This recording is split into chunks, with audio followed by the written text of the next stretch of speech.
number 7, we look at combining some of the laws of logarithms. So if we review the 3 laws that we looked at in the last class, there is the product law, and the product law says that I can take the product and I can split it and I can add the 2 arguments instead. So sometimes it becomes easier to split it up than to try to find the single value. The quotient law, if I'm dividing the 2 arguments, I can separate them out and subtract them. And then the power law says that I can take this power and pull it out in front. And again, that might be easier than trying to take the power of this number and then trying to calculate the log of it. Really, when we're talking about this, we're talking about what would be easier to do with mental math, not what would be easier to do with a calculator. Okay? So if we look at the first class example, it actually goes back from yesterday's, when we had 3 log base 2 of p minus 3 times the log of base 2 of q. And yesterday when we solved this, we factored out the 3. That's how we solved this equation. So if we were to solve this in another method using some of the other laws that we had, without using a common factor, what would that look like? So this first step here, this 3 log 2 base 2 of p, what I can do is I can take that 3 and put it back as an exponent. So then I would get log base 2 of p cubed. And then I can do the exact same thing to the next one. So that 3 that was in front of the log becomes the exponent on the argument. At this step in here, I'm subtracting 2 logarithms, so I can use the quotient law and I can put them together. Log base 2 of p cubed divided by q cubed. If both variables are being carried to the same exponent,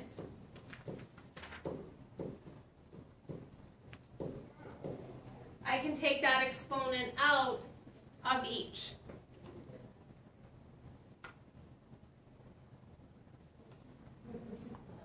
And then from here, that 3 can then come back out in front using the power law.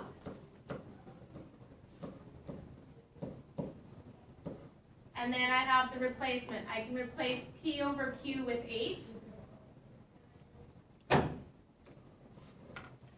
So now I have 3 times log base 2 of 8.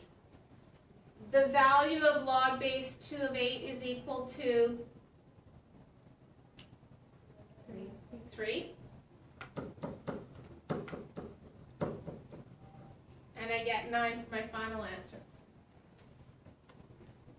So this way I wouldn't say is any shorter than when we removed the factor. If anything, it's actually longer.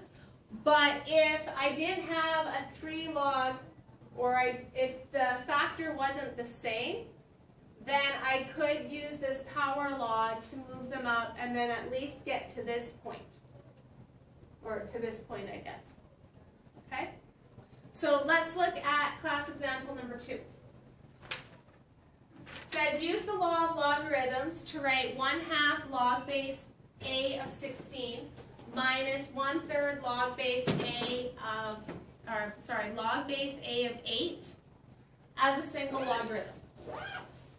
So because I have a subtraction, I know I'm going to eventually be able to use that quotient law. But before I use the quotient law, I have to do something with the 1/2 and the 1/3. So the 1/2 becomes the exponent on 16. And where does the 1/3 go?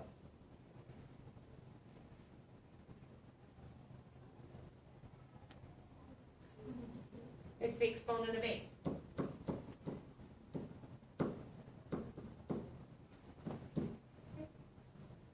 Can I find a value for 16 to the power of 1/2? 4. It's like the square root of 16. So So this becomes log base A of 4. And what about 8 to the power of 1/3?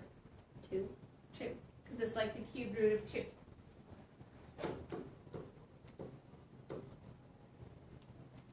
And what does my quotient law tell me I can do now?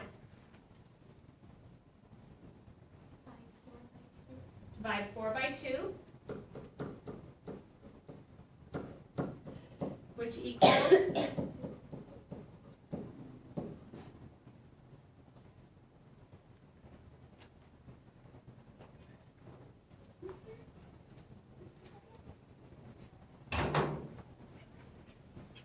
okay, try to see if you can do the next part with evaluating if A is equal to 32.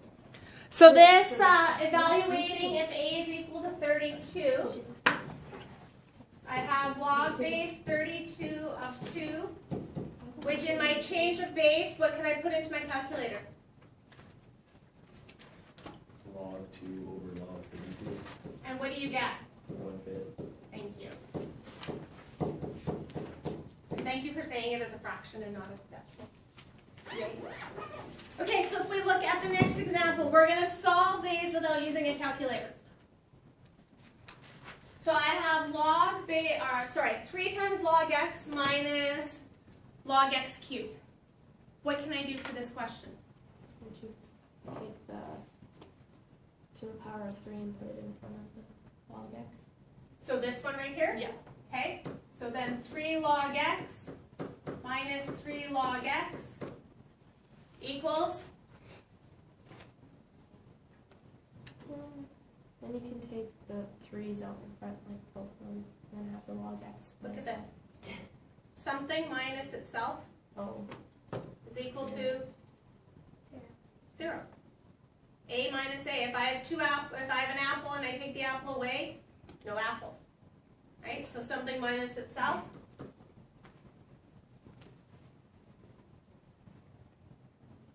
You could factor the 3 out, It would be this one. and then get the same thing, because I get log x minus log x, which is 0. 0 times 3 is 0.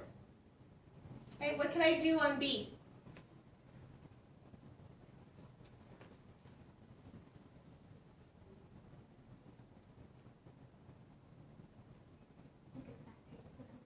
Okay, I factor 2 out.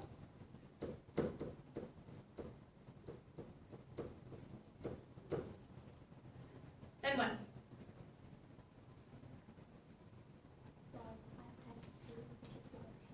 Okay, so then I get log 5 times 2, which becomes log 10.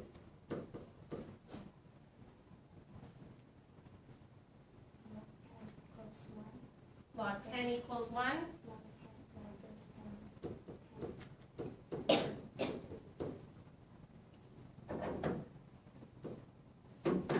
Is this the only way I could have done this question?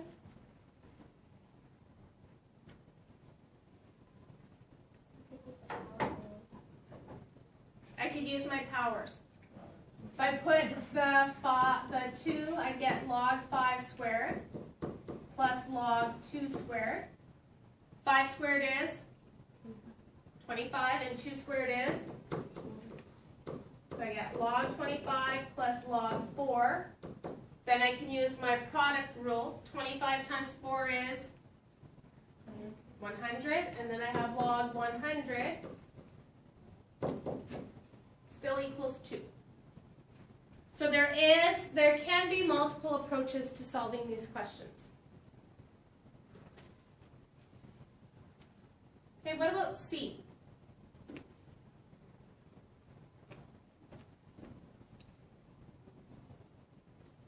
What's a problem with C?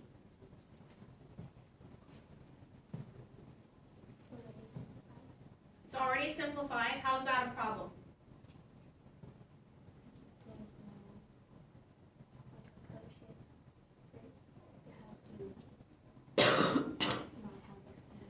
Can you go 27 cubed in your head?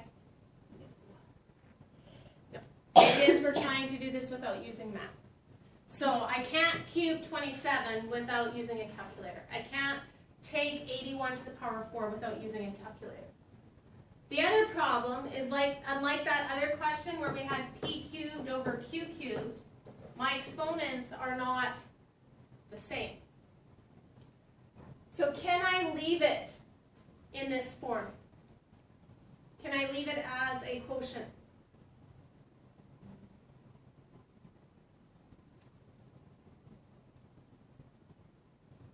There we go. Somebody's shaking their head no. I can't leave it as a quotient. So undo the quotient. The quotient law says instead of dividing these, what can I do? Subtract them. So when I subtract them, I get log base 3 of 27 cubed minus log base 3 of 81 to the power of 4. Now again, I still can't go 27 cubed without grabbing a calculator, so what can I do instead? Put your powers out in front. Bring the powers out in front.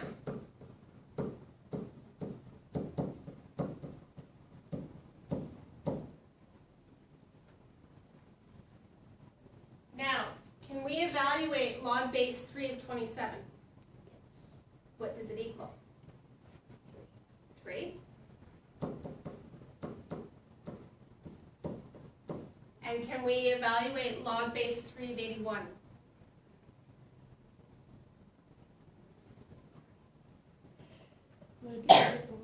Yes, it would be 4. 3 to the power of 4 would equal 81. So I get 3 times 3, which is, and then 4 times 4, which is, and 9 minus 16? Negative 7.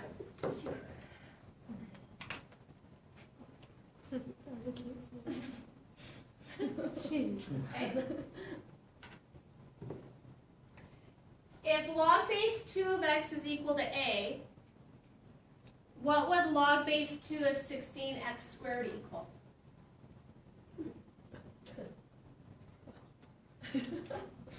Probably not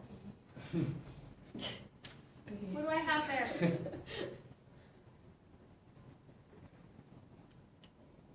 What can I do with 16x squared?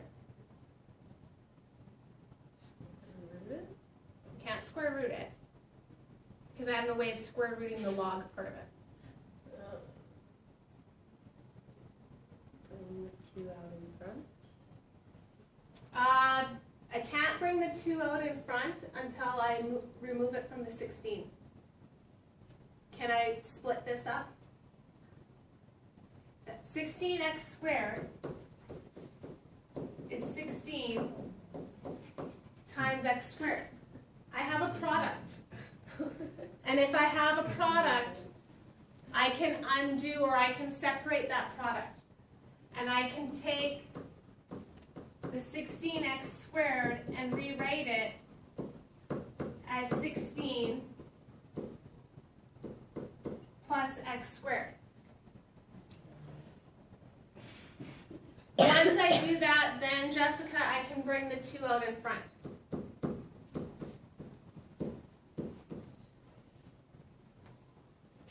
Can I evaluate log base 2 of 16?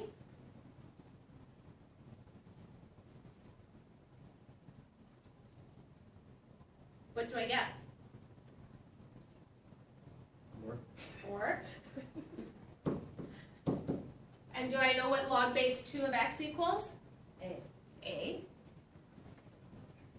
So now instead of writing log base 2 of x, I can write A. I've seen questions very similar to this on a diploma because it's something that, as a multiple choice question, you can't really fudge your way through it. You can't guess and check your way through it because it's got that variable in there. I make everybody hungry now? Fudge. I've also seen questions like this. Because again, because of all the variables in it, it's very difficult to try to do a guess and check as a multiple choice. It's very difficult. So, this is what we're going to do. We're going to put all the pluses together, and we're going to put all the minuses together. And as we put the pluses together, we're going to look at whether or not we can use the power law. So with this 1/2 log A, I'm going to rewrite it as log A to the power of 1/2. And I'm going to do the same thing with 5 log E.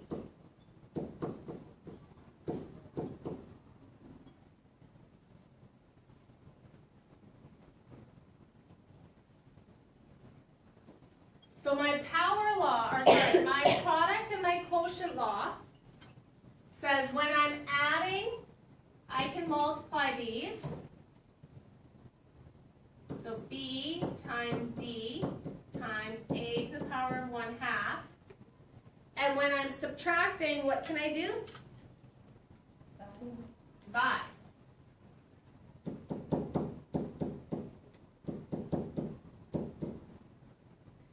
But what did I say happens when you have two division signs?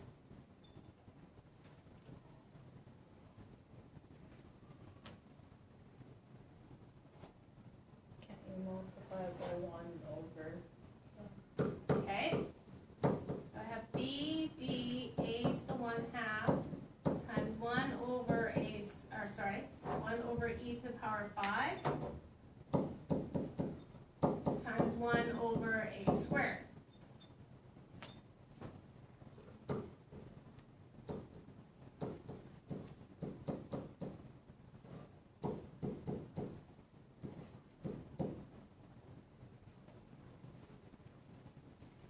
Is that as simplified as I can get it now?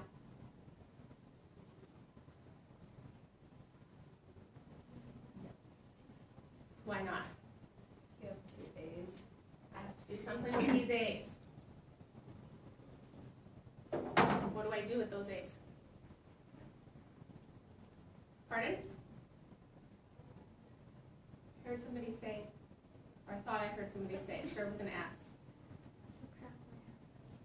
Subtract them. If I want to keep my exponents positive, instead of going 1/2 minus 2, I'm going to go from the bottom. 2 minus 1/2.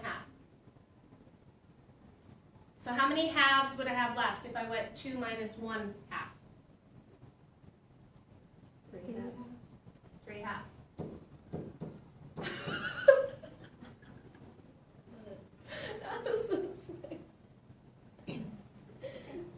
The other thing that I could do is in this step up here, is I could factor out a -1. And then these two expressions here would become plus, which then means I could combine them together. And I would still have this minus, and then I would end up at this step. So it is another way of looking at this question. But as I said yesterday with the two divisions, if you remember to just rewrite your divisions as a multiplication, you don't necessarily have to remember about that factoring of a -1. What I don't want to see is going B times D times A divided by. You can't do that. Okay? Which is why I wrote them out the first time with a division sign and not the fraction bar. Okay, so your questions, 1A, 2A, 3B, 4A,